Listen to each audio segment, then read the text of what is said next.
E aí eu entro num ponto, Luiz Fernando, de quando você olha para o mercado hoje, você enxerga que o nível de desconto, todo mundo fala, tá barato, tá barato, tá barato.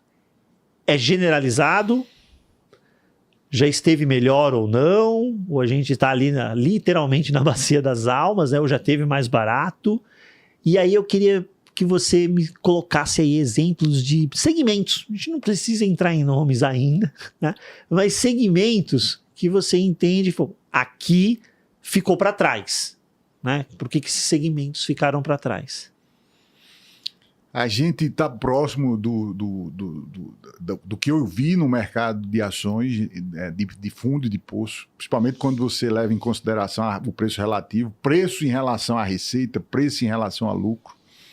A gente evoluiu, apesar dessa discussão fiscal e de toda a incerteza econômica, toda a questão da polarização política, mas o fato é que os balanços têm melhorado de forma consistente desde 2016, né? Você, mesmo com a crise na pandemia, o que você vê de uma forma geral é uma evolução nos indicadores financeiros e o preço está estagnado, como a gente falou. Então isso fez com que essa divergência entre que a nossa decisão, a gente procura avaliar valor e a gente age na divergência, na diferença entre o que a gente entende que vale e o que o mercado precifica. Então, esse nível de divergência entre fundamentos e preço, realmente poucas vezes eu vi, desde que eu estou no mercado, acontecer.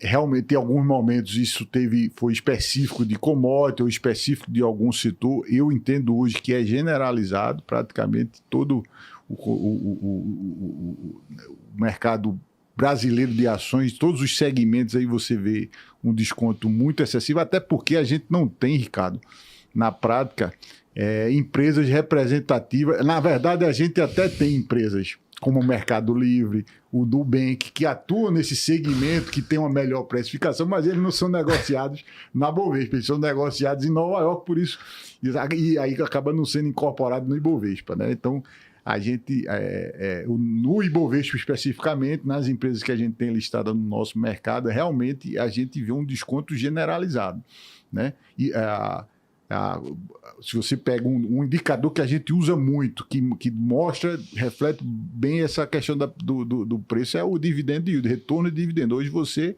tem uma gama enorme de empresas negociadas, empresas de líderes de segmentos, né? Líderes, participação muito forte de market share nos seus respectivos segmentos, com dividendos acima de 8%, né? Isso é uma coisa e que já está perdurando por vários anos, né? Então, eu vi ao longo dos anos você ter momentos específicos. Por exemplo, na crise de 2008, você teve determinado momento em que o mercado caiu muito, mas rapidamente houve uma reprecificação.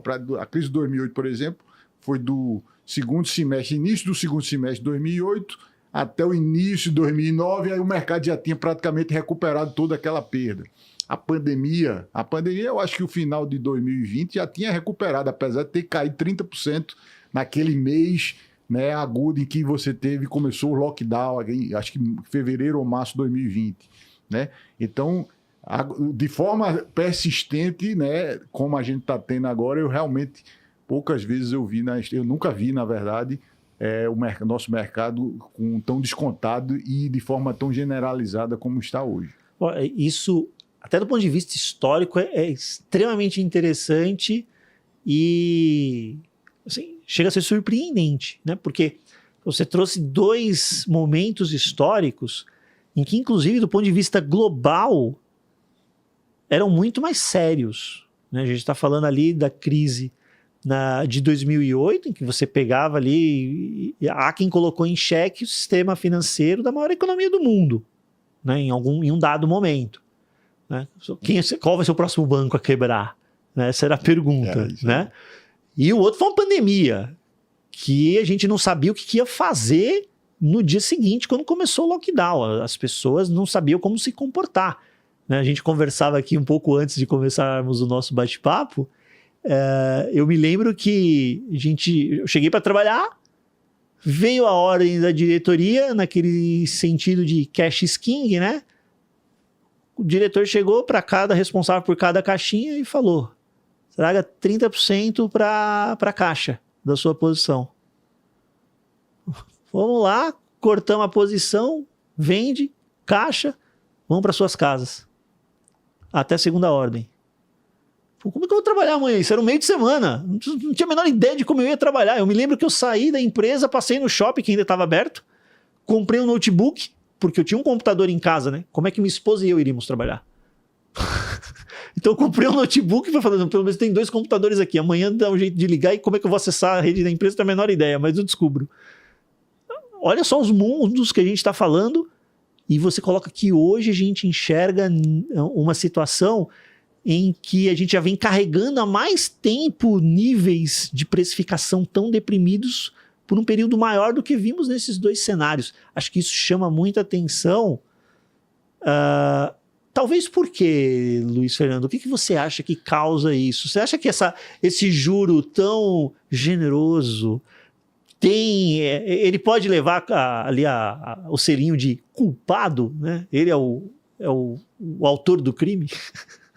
Lógico que a gente vê isso claramente. A gente tem muito investidor institucional, são fundos de pensão, né? A gente estava falando há pouco sobre isso, que, por exemplo, tem um NTN-B que paga IPCA mais 7%, né? Que atende, é mais do que a meta atuarial desses investidores. Então não tem, que com risco zero, risco soberano, então é evidente que você tem uma migração desses recursos que sai da Bolsa e vai para esse tipo de título, que é, inclusive, a decisão racional de um mandato de um gestor de fundo de pensão, né? Corresponde com o mandato que ele tem de pagar aquele passivo atuarial no longo prazo. Então, o juros certamente drena recursos do mercado de ações. Mas eu diria que o principal fenômeno que explica esse desconto dos nossos mercados é o fluxo do investidor estrangeiro.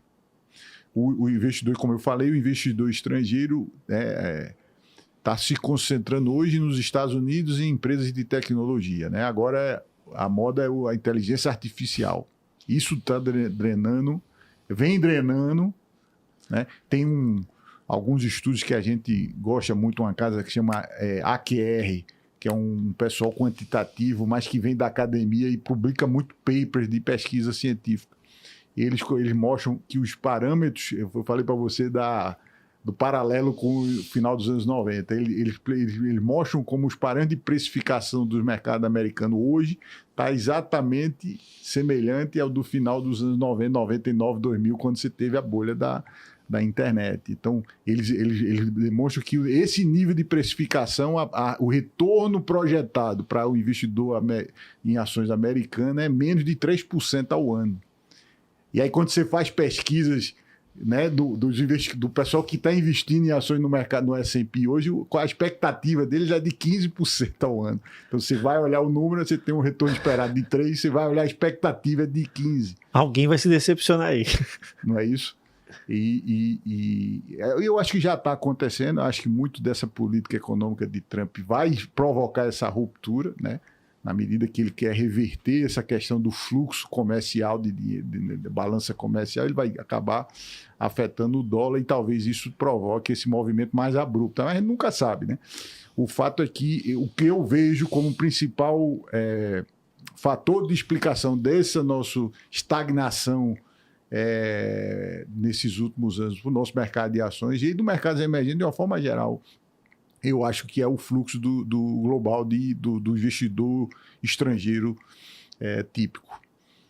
Certo, então me corrija se eu estiver errado, investidor estrangeiro muito focado nas teses da moda, então isso funcionou como um centro de massa puxando capital e aí faltou dinheiro para o restante e isso ajuda a explicar, por exemplo, porque os preços das nossas empresas estão tão deprimidos.